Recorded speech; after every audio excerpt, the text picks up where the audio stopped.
Good morning everyone and welcome to another lecture of Java programming, and today we're going to discuss inheritance. Inheritance is one of the feature of object-oriented programming, and this mechanism is generally used to provide one object the behavior and the property of another object, which we generally call parent object. So it builds actually a parent-child relationship. So the idea behind inheritance in Java is you can create a new class that is built upon existing class. We know that in Java we generally deal with the classes.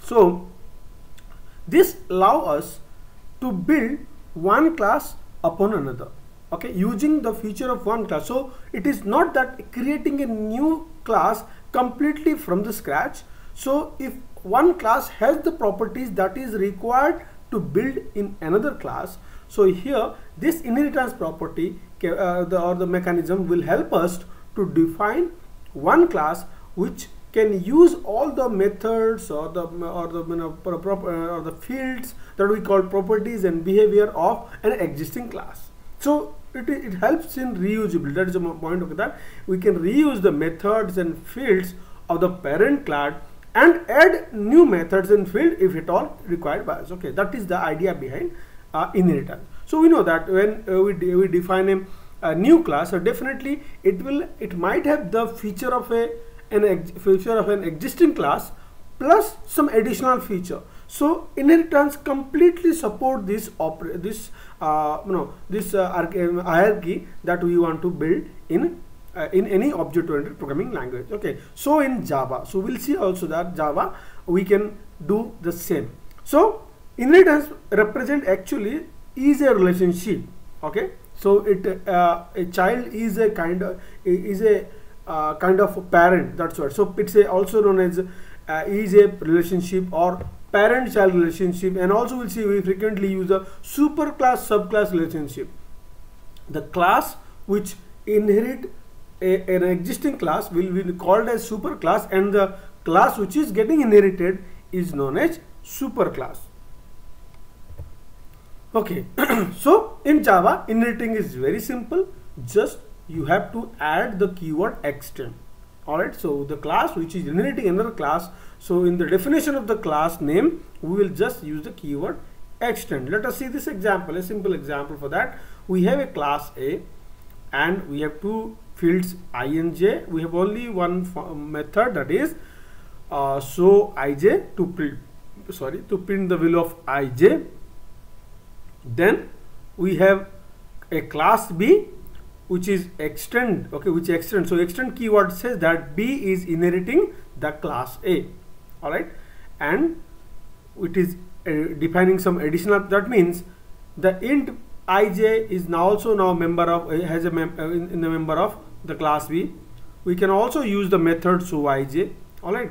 In addition to that, class B defines another data field, that is int k, and two other methods, that is show k just to print the value of k, and the sum of I, j and k.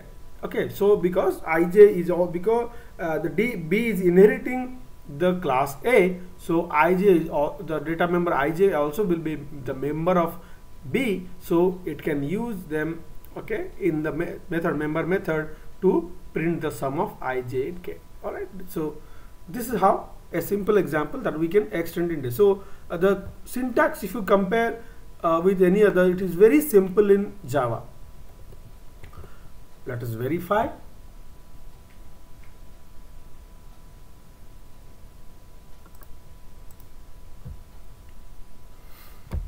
So this is the first class, so it is we'll see how to use it.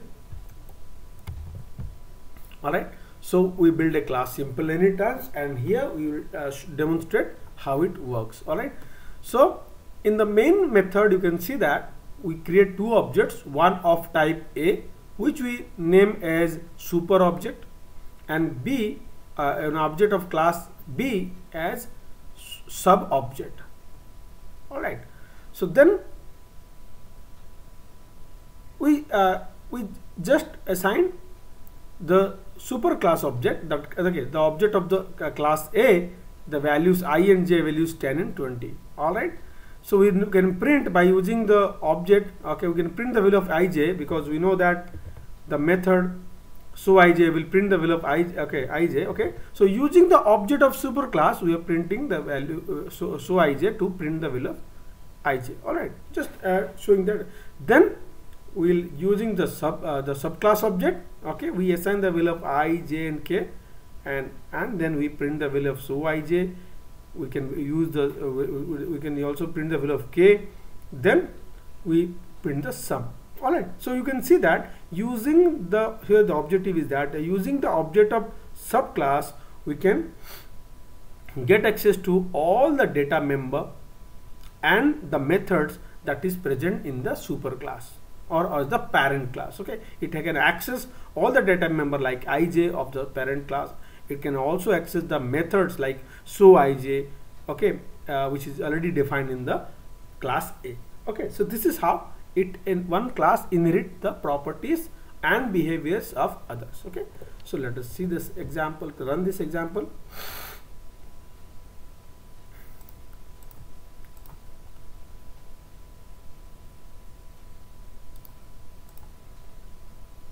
So this is the example that we are talking about. So we'll print, okay, using the superclass object all the data members. Also we'll print using the subclass object and all the method, okay, all the method that is inherited as well as defined. All right, so let's see the output.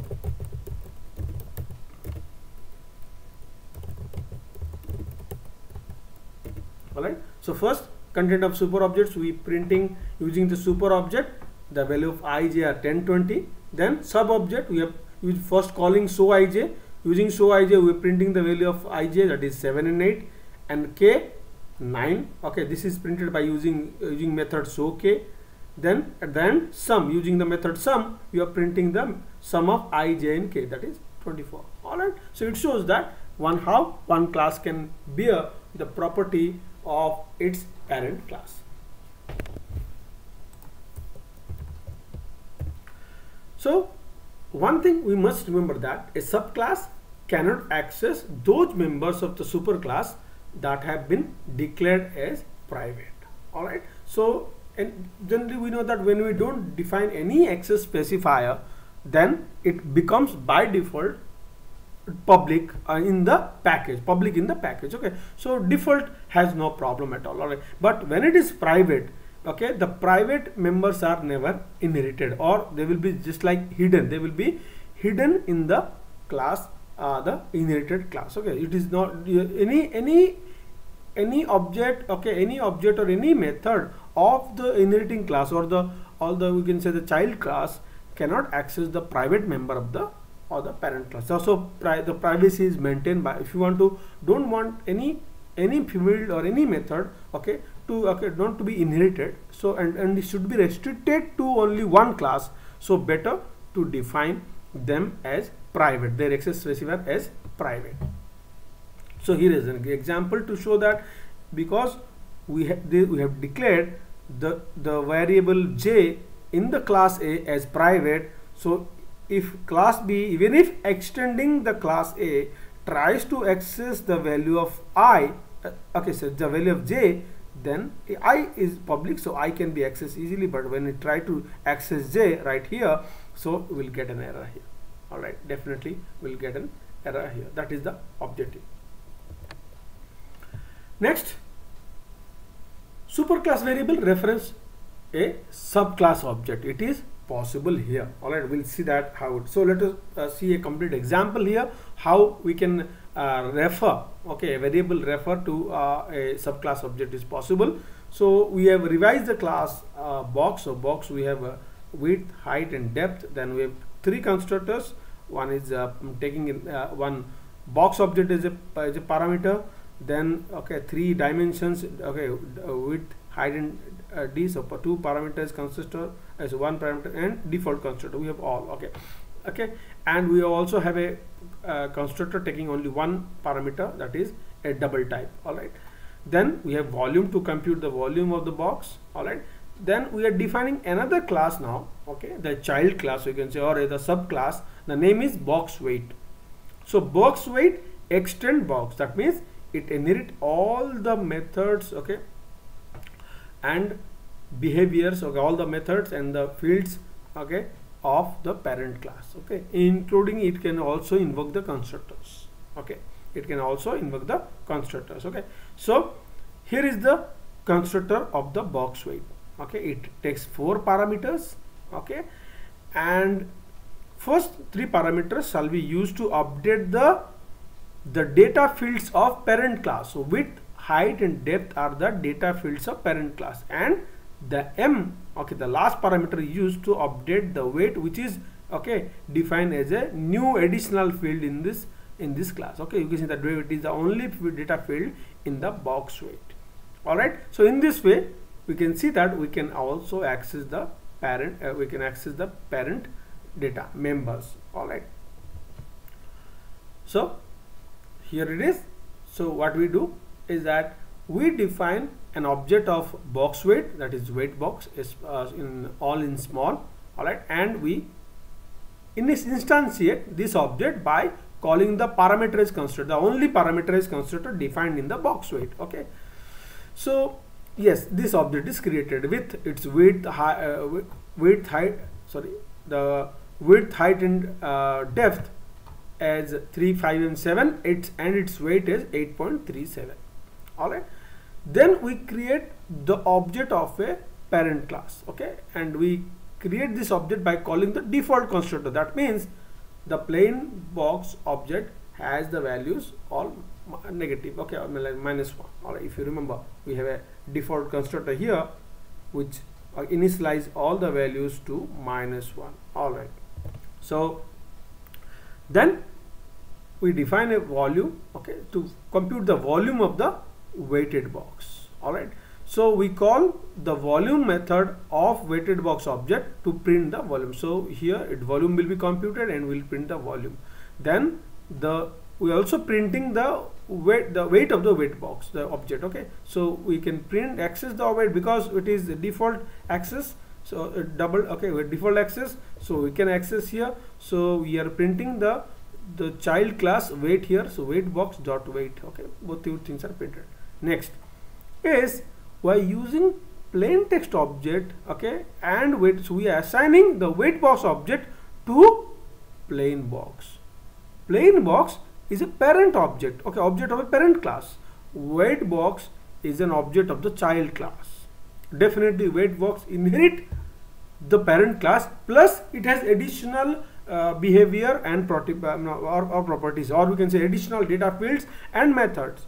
All right, in this case what happens, we can assign, because weight box is also a parent, we can say it's also a type of the parent class. That's why it is possible. All right, so here what happens, the plain box now becomes a reference, okay, to the weight box. However, plain box can access only the parent methods and fields. So this assignment is possible, okay. So now the reference of weight box is assigned to a box type. All right, then we can call the volume here, it's okay, but we can call the volume here, but okay, volume because it is defined in the box. All right, so we can call volume because volume is a method defined in the parent class. So any method, any member that is part of parent class can now be safely accessed through the plain box. We can access methods. Suppose we have assigned 3, 5, 7, right? We can access the height, width and depth using the plain box object now, which is now a reference to weight box, okay. So when you do a plain box plain box width, we'll get 3. When we say plain box height, we'll get 5, and we say plain box depth, we'll get 7. All right, so because we have a volume method as a part of them, so we can come. So here it is printing the volume. Now system, the weight of the plain box is plain box dot weight. Now what is the type of plain box object? The type is the box type, the parent class type. the parent class does not have a data member weight, even though the plain box is holding a reference to a child class. It cannot access those data because it cannot access those data members which are defined in the child class. So it is to be taken care. All right, so it's like, you know, the concept that you might have learned in C++, where it's called object slicing concept. Okay, so referencing only the part, okay, only the field which are accessible to the parent. Okay, parent can access only the field that is defined in its class, even if it is pointing or it is referring, so it is referring to the weight box, it is referring to a weight box or of a child class type. So that must be taken. So this line will lead to an error. All right, so let's see this example.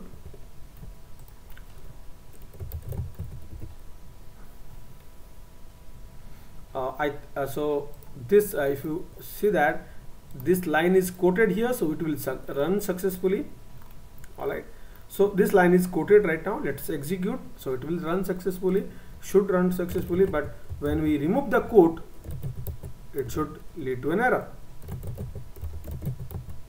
Okay, so this is by when we are printing computing the volume and printing the volume with reference to the weight box object of the child class. Okay, weight box, the volume is this and the weight is this. Now using the parent class object plain box, when it is referred to the weight box, it can access all the member and the method of the parent class. So we can still compute the volume because volume is the method of the parent class. So volume is computed to 105. Done. Now let us make a change here. Let us remove these codes. Okay, I will try to be using, since the object plain box is referring to an object of child class, so let us try to access a member of the child class, that is your weight. Okay, by this line. So when we try to compile this,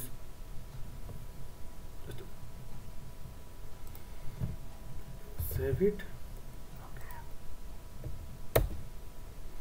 All right, so you can see that it is saying cannot find the symbol. Okay, being an object of the parent class, okay, plain box doesn't have access to all the data fields, all the methods that is defined in the child class. So that's why the error says that it cannot find the symbol. So plain class has access to only the members which are part of its class. Okay, the plain class object, even if it is pointing it, we can access. So this point to be remembered. So when you refer it is valid to refer a parent class object to a child class. So it is valid. Okay, otherwise not valid. Otherwise will lead to an illegal assignment and may lead to some error. Okay, but it is always valid to assign a parent object to, okay, a child object to a parent object. Okay, in this way the parent object can have access to all the fields,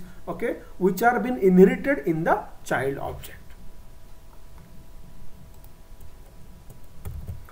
Okay, so next comes a special keyword which is there in Java, that is called super keyword.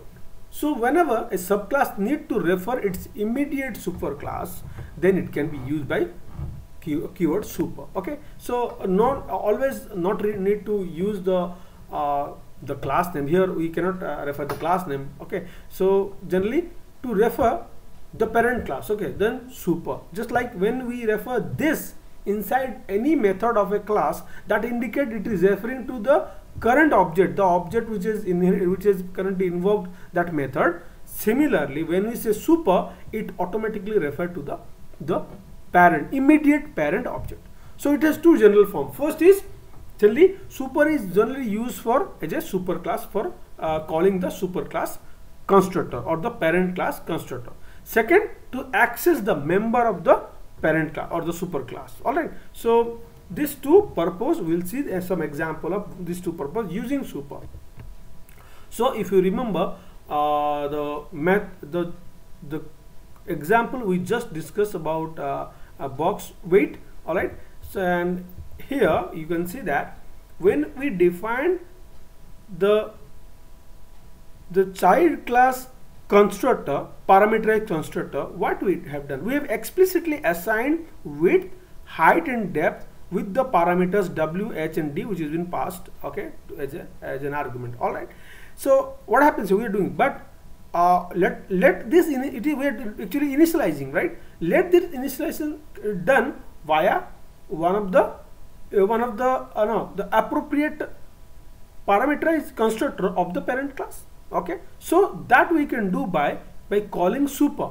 Okay, we can use super and pass the sufficient or the type of parameter to match the signature of one of the parent class constructor. So here, because I have the field w, h and t, so I can call the parameterized constructor of the parent class, okay, the box with 3 parameters. So this one I would like to call and get it up instead of doing explicit assignment. So I can call this by using this special keyword super.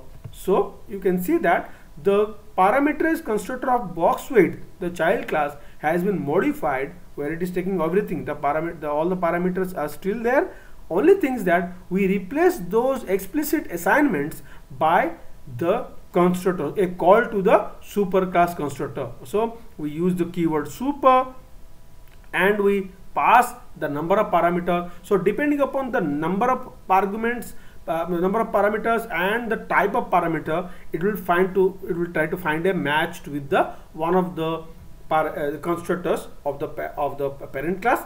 If it is matches, then it is going to invoke that. So here it will match with the parameter constructor of the of box. This one, it is going to match this constructor. Okay, so this constructor will be invoked in that place. So this is how we can use super, okay, to refer. So it is very meaningful. So when you use a super, it also becomes so meaningful, and the clarity of the code also increases. Okay, the code is not doing much explicit work. Rather, it is showing in an abstract way what is the task has been done. All right.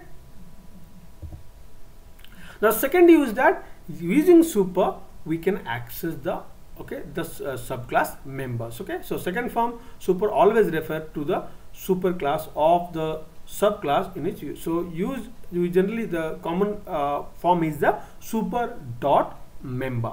All right, whether it's a member can be either the method or can be any instant of the instant variable. All right, so second form, the super is mostly applicable to the situation in which the member name of the subclass override the member by the same name. So think of a situation, we have some members in the parent class with the and unfortunately, or let's say luckily, what happens, so we can say that we have defined a subclass or the child class where we have same data members. Let's say ij, we must have seen the previous example, we have in the a ij. Let's say in the subclass also we have defined by mistake, we have defined ij. So this super can still help, okay, without any problem. So see this example. Let's say we have the parent class A, only one member, a data member, that is I. We are not defining any method over there. Then B is extending A, all right, and yes, it is defining another variable I inside its class. Okay, fine. So this I is actually hides the I of the parent class. So whatever, so that the I of the parent class is still present. Don't think that it is completely overridden and we cannot access that. The I of A is still present and inherited inside the class B. However, wherever and whenever we refer just I, okay, using an instance of class B, then it will refer to only I, or the I of the class B, not the I of class A. So the class of I, of class A will be hidden here, or the I of class B will hide the I of A inside the class B. All right. So how can you do that? Yes, we can still access by using the super keyword. So when you want to access the I of A, then the super keyword will be now really the best use will be used no for this purpose. All right, so that is the, you can say, the best use of the I, okay, the super keyword in this example. All right, so you can see that we have a parameterized constructor for class B, and here we are assigning we are passing two values, A and B. Yeah, A is meant for the I of the parent, B is meant for the I of the child. Okay, so we refer the I of the parent class by using super keyword. Super dot I refer to the I of class A. Simply I refer to the I of class B. In this way, we can use super to access the member or member method in the inside the child class, or we can say the subclass. Let's see this example.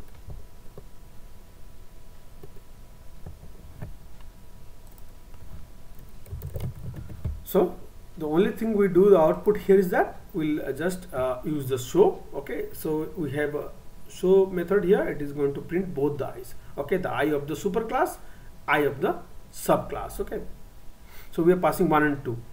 Let's run it.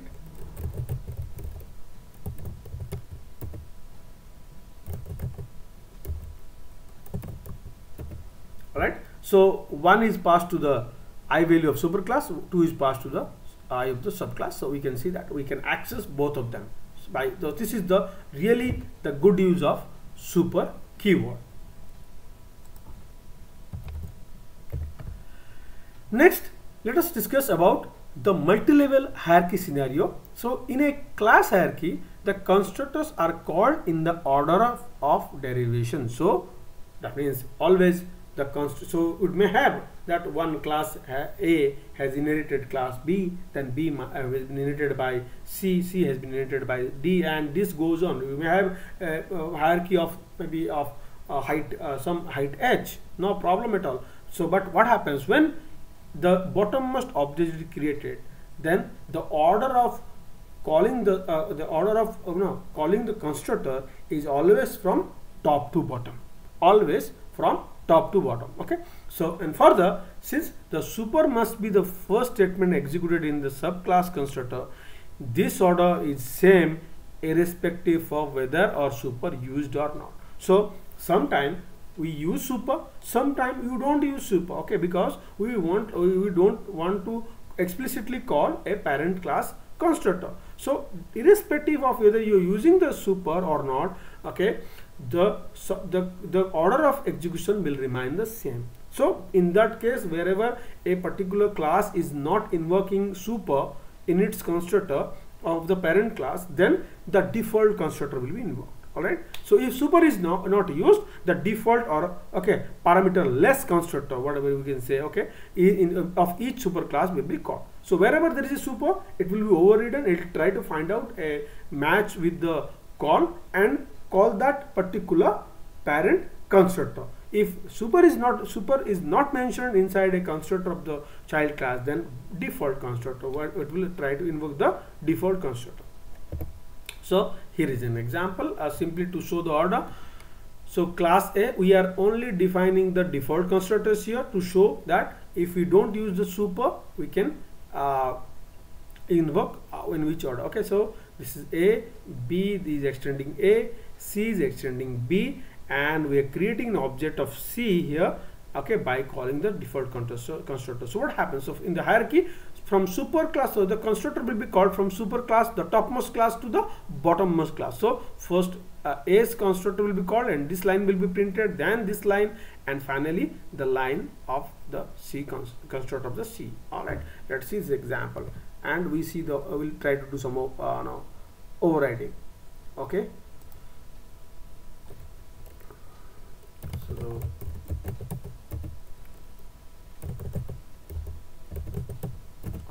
so you can see that when an object of C is created, so the constructors are called from the top to bottom, okay, in the hierarchy of inheritance. All right, so first A's constructor is called, then B and C.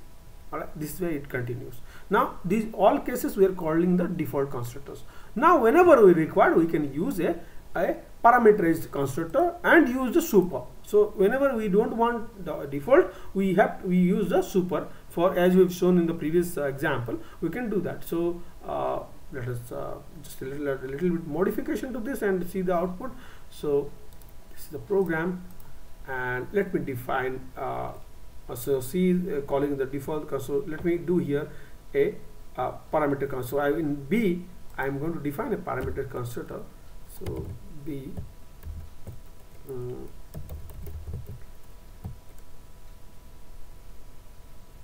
I'll just pass an integer,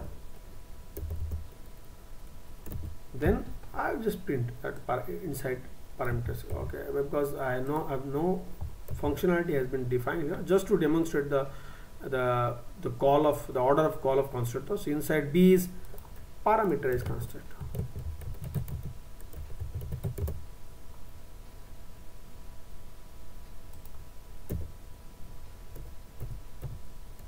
Okay, so we have two constructors in class B. Okay, one is default, one is parameter. So when I don't make any call, so when inside in C's constructor, if I don't make any call, okay, by default it is going to invoke the the default constructor. All right, but when I do a parameterized constructor, call to a parameter, then I can have to write the super. Let's say I'll pass a number. All right, so let us run and see.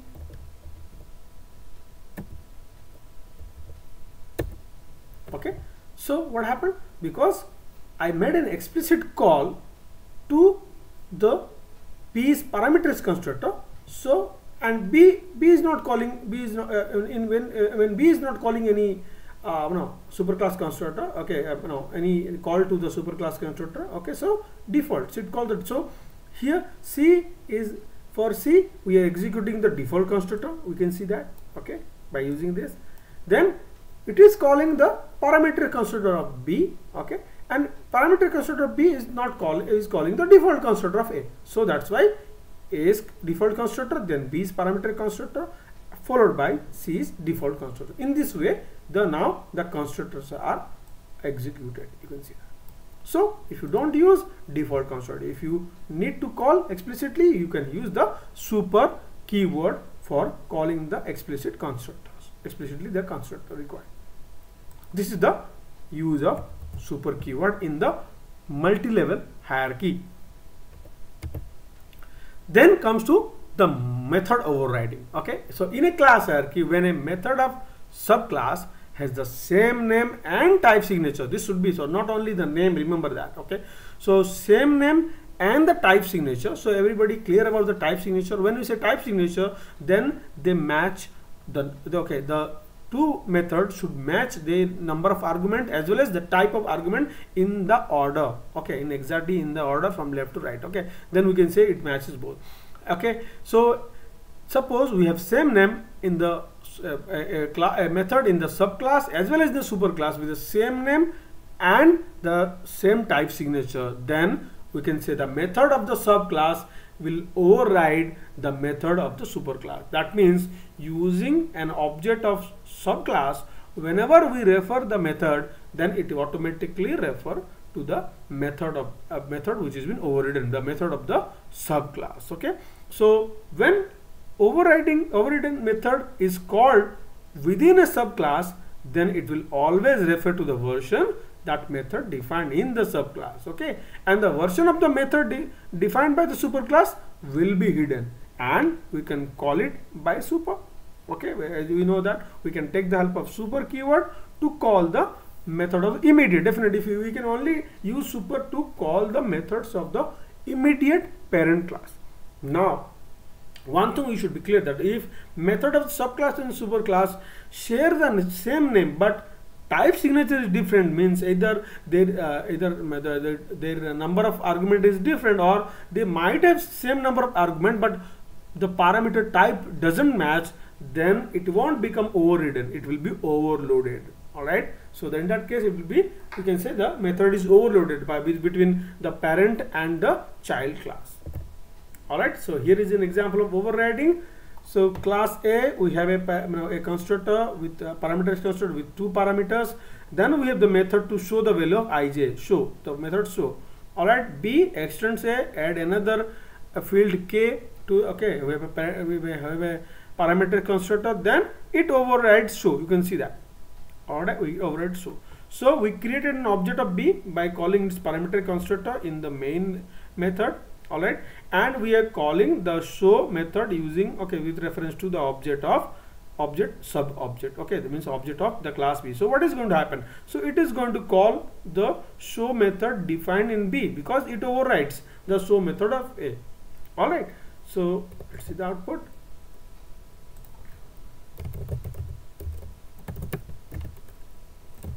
So it will only call the show method of the B and printing the value of k. Yes, so it is printing the value of k here.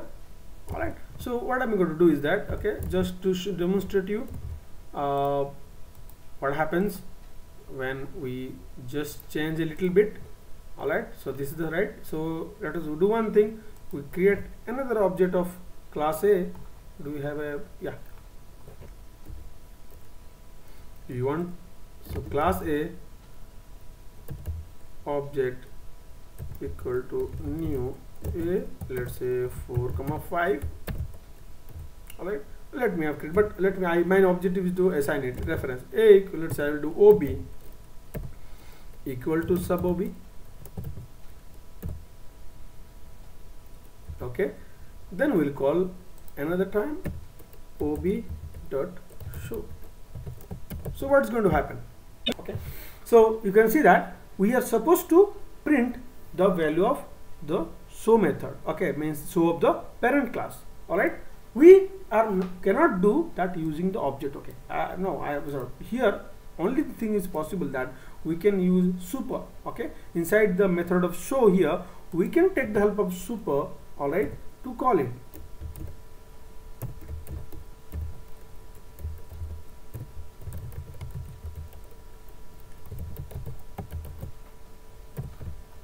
Right, now it will work, but that won't work, which will explain our next topic.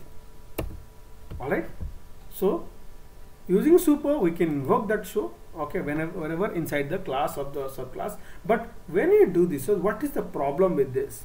All right, so here the problem is that when we call ob.show, it does not, this method called not method called not decided, okay, based on the object of type of the object which is calling it, or object with reference to which we are calling the method, rather than to which object this is referring.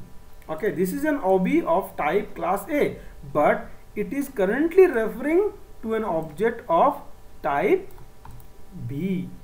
Okay, so that's why even if it is an object of type A, since it is routing reference to, so the Java decide this, okay, by looking at this assignment, and we can also say that it is decided during the runtime. Okay, so it is one of the way Java implement the runtime polymorphism. Okay, and that is called your dynamic method dispatch. All right, so dynamic method dispatch is a mechanism by which a call to an overridden method is resolved at the runtime, or we can say it's a Java way to to implement runtime. So not by the compilation. It is not going to assign decide the method during the compilation time. So a superclass reference variable can refer to a subclass object. So when an overridden method is called through the superclass reference, Java determines which version of the method to be executed based on the type of object being referred. Okay, so it is the type of object being referred, not the type of reference variable, okay, that determines which version of the object. So it is not the variable, okay, it is not decided by looking at this the type of this variable or this object. What is this? Okay, it is decided by looking to which okay, or type of object it is referring to till now. Okay, so if it is referring to its own type, then the show will be called, but it's in referring to the child class type, then the corresponding overridden method will be invoked. Okay, this is an example of, you can say, the dynamic, okay, method dispatch. Okay, so let us see one more example of this to get it very clearly. All right, so we have overridden methods here. You can see that class A have call me to print call me in the inside A, then inside B call me method, inside C call me. So all are okay. So you can see that class B is in, also call me is overridden, okay, right here inside B. Then again the B's method is overridden inside C. All right, okay, so let us see. Okay, we'll do that.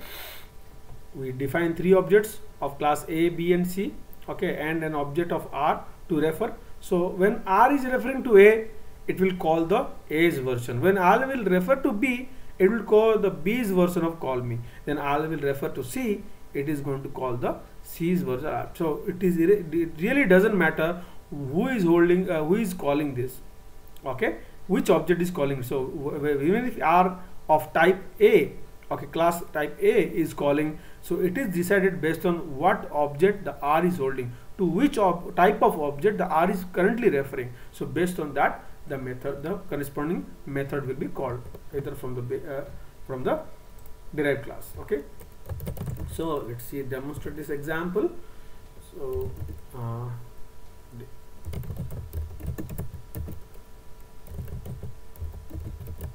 okay, so first time A is referring to its own class object, that is A. That's why it calls inside A class A is call me method.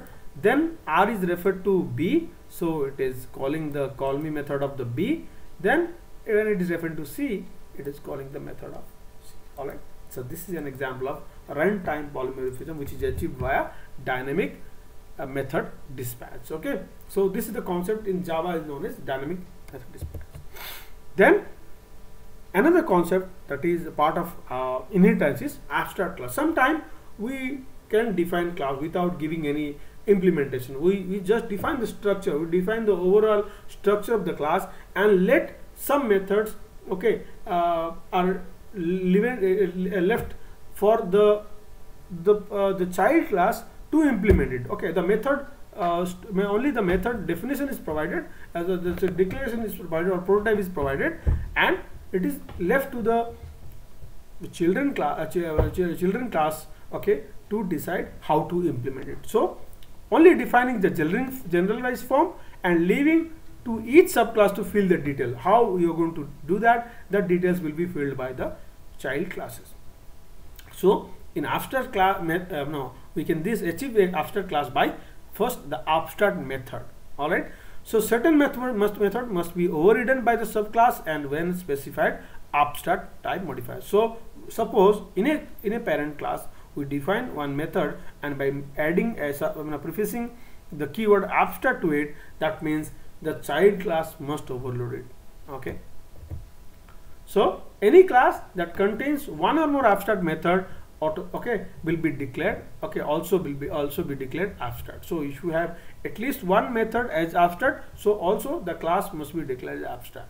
Okay, so we add this abstract keyword in front of class, just like we add the abstract keyword in front of any method.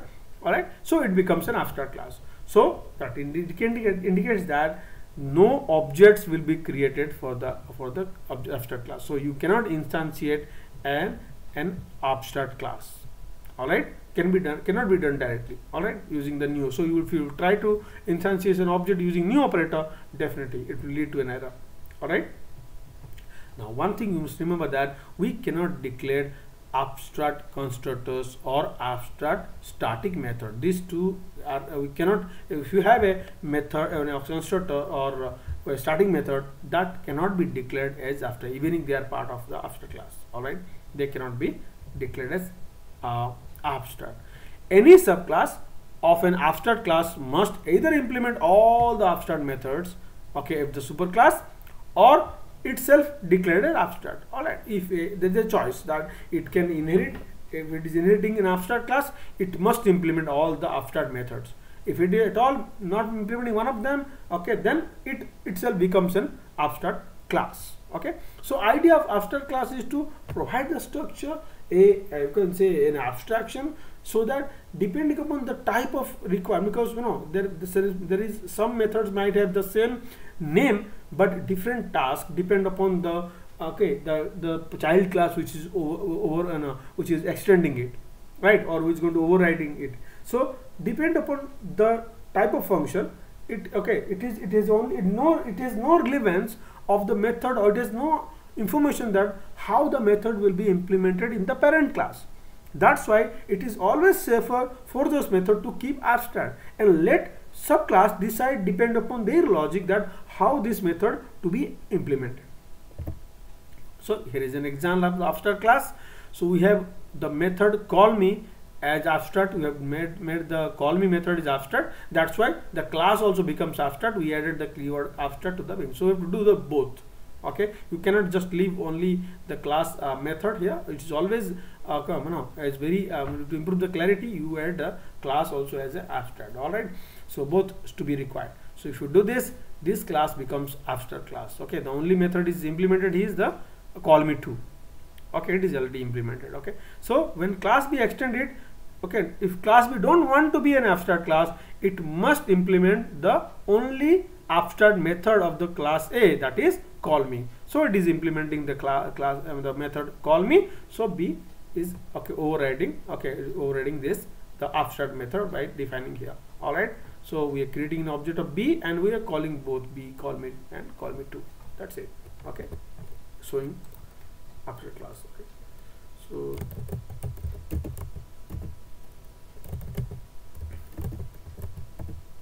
all right, so yes, so B is the implementation of call me, and this is the concrete method already defined in the class A. All right, so just two lines are printed based on what we have done inside these methods. All right, this is how we implement class, the abstract class or abstract methods, inside an abstract class. Then another keyword that is called final. Okay, now suppose you don't want any method to be overridden by its overridden in the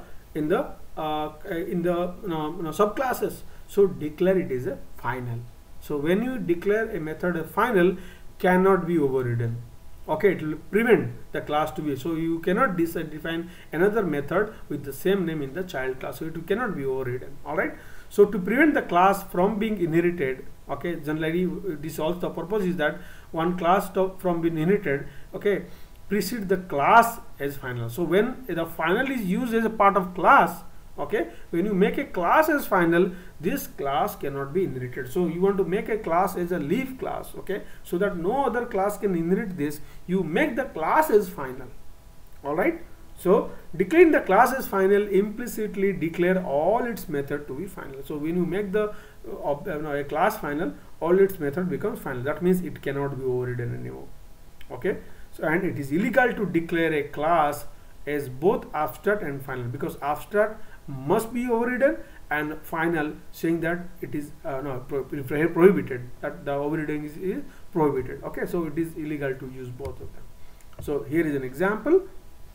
We made the method here, the final method, math is as final, so that this method is cannot be overridden in the subclasses. So B is extending A and tries to override math here, so definitely you will get an error here. In this line you are going to get an error. And check out the class of A. Suppose here I am showing that I will make the class itself final. All right, then when I try to extend it, two classes here I am trying to override. When I want to try to override, I will get an error because only the method is final. But when I make the class final, the class cannot be extended. When B try to extend A, I must get an error here. This is how this is the use of the final. So with this we will summarize and we'll stop the discussion of this class. That is, the inherit is one of the very useful feature, mostly to encourage reusability in the while developing the programs. That's all. Thank you all very much.